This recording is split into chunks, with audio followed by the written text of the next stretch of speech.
Hello guys. तो welcome back to our channel NEET UG success stories. और कैसी चल रही है आप लोगों की प्रिपरेशन।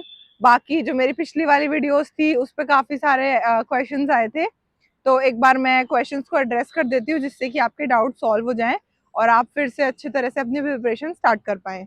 तो एक क्वेश्चन है कृष्णा का।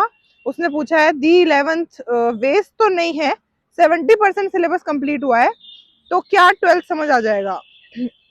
देखो मैं सब्जेक्ट वाइज बता देती हूँ। इसमें फिजिक्स जो है वो 12th की इलेक्ट्रोस्टैटिक्स से स्टार्ट होती है, तो उसका रिलेशन है नहीं एज सच 11th के साथ। हाँ उसमें 1D 2D आता है, बट अगर तुमने लिखा है 70% सिलेबस कंप्लीट है तो ऑब्वियस सी बात है तुम्हारा 1D 2D तो हुआ ही होगा। तो इलेक्ट्रोस्टैटिक्स से स्टार्ट है, बाकी कोई तुम्हें दिक्कत नहीं आएगी। डिफरेंट फॉर्मूलाज हैं, सब कुछ डिफरेंट है, तो वहां पे तुम्हें ऐसी प्रॉब्लम नहीं होगी। ठीक है, कर सकते हो तुम स्टार्ट। बाकी केमिस्ट्री में ऑर्गेनिक स्टार्ट हो जाती है 12th में, वो कर सकते हो। उसका तो कंप्लीटली कोई रिलेशन है ही नहीं 11th के साथ, उससे कर सकते हो तुम। इनऑर्गेनिक कर सकते हो, ब्लॉक केमिस्ट्री पढ़ सकते हो। ब्लॉक केमिस्ट्री में एसपी वहां पढ़ाते हैं 11th में, डीएफ यहाँ स्टार्ट हो जाता है, पी का कुछ पार्ट 12th में आता है, तो तुम वो भी कर सकते हो। तो देखो ऐसी कोई भी बात नहीं है कि तुम 12th स्टार्ट कर सकते हो, समझ आएगा या नहीं आएगा, जरूर आएगा समझ में। तुम अगर कोशिश करोगे तो जरूर आएगा, और हो सकता है तुम 12th के साथ अपना 11th का सिलेबस भी रिवाइज कर सकते हो। जैसे जब रिलेट करते हैं ना कि इससे रिलेटेड है वो चीज, 11th की उससे रिलेटेड है, तुम वहां से रिलेट कर सकते हो। तो उस हिसाब से अगर तुम पढ़ोगे ना तो हो सकता है तुम्हारी साथ में 30% भी कंप्लीट हो जाए 11th। और टेस्ट में नंबर नहीं आ रहे हैं, तो देखो एक और क्वेश्चन कृष्णा का ही है, दूसरे कृष्णा का है। देखो टेस्ट में अगर नंबर नहीं आ रहे हैं ना, तो तुम सबसे पहले एक चीज करो, एनालाइज करो टेस्ट। तुम देखो नई गलती करना अलाउड होता है, पर जो गलती आप कर चुके हो उसको रिपीट करना अलाउड नहीं है कहीं भी।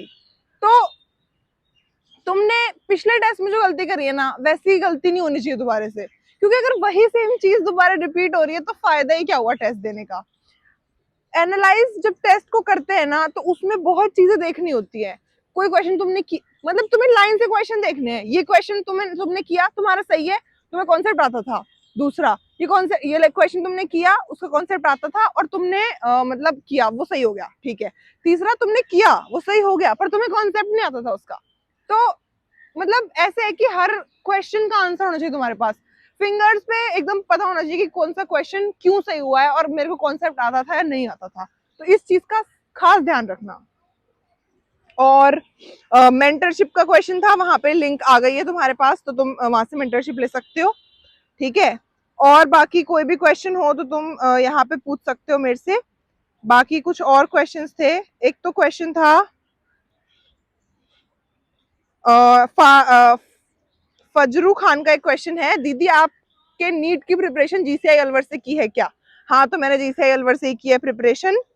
और फुल सिलेबस टेस्ट का काफी सारे क्वेश्चन थे मेरे पास कि फुल सिलेबस टेस्ट कब से स्टार्ट करना है, कब से। भाई जैसे तुम्हारा सिलेबस स्टार्ट हो तुम फुल सिलेबस टेस्ट स्टार्ट कर दो, या फिर अगर तुम्हें लग भी रहा है कि अब तुम्हें फुल सिलेबस टेस्ट देना है और तुम्हारा सिलेबस थोड़ा बहुत भी इनकम्प्लीट है, तो स्टार्ट कर दो देना। हो सकता है कोई क्वेश्चन वहां पे ऐसा हो जो तुम्हें ना आए, जो तुमने ना पढ़ रखा हो, फिर तुम वहां से जब चैप्टर पढ़ोगे ना उसका, तो वहां उसको रिवाइज कर लेना। ठीक है, तो यहाँ से तुम इस तरीके से फुल सिलेबस टेस्ट देना स्टार्ट कर सकते हो। और अब तो टाइम आ ही गया है फुल सिलेबस टेस्ट देने का, तो अब तो कर ही देना स्टार्ट। बाकी और एक तो ये मेंटरशिप वाली जो चीज है वो मैं बता देती हूँ। मेंटरशिप जो है आप लोग ले सकते हो। देखो डिस्क्रिप्शन में जाओगे चैनल के, वहां से तुम्हें सेशन का भी लिंक मिलेगा और मेंटरशिप का भी लिंक मिलेगा, तो तुम दोनों कर सकते हो जिसमें तुम कंफर्टेबल हो। ठीक है, और अभी थोड़े दिनों में मेरे नोट्स भी अपडेट हो जाएंगे मेरी लिंक पे, मैंने करवा दिए हैं, करवा रही हूँ धीरे धीरे करके। तो वहां से तुम मेरे नोट्स भी ले सकते हो जब तुम मेंटरशिप लोगे तो। बाकी तुम्हें और कोई भी प्रॉब्लम हो तो तुम मेरे से कांटेक्ट कर सकते हो। Thank you.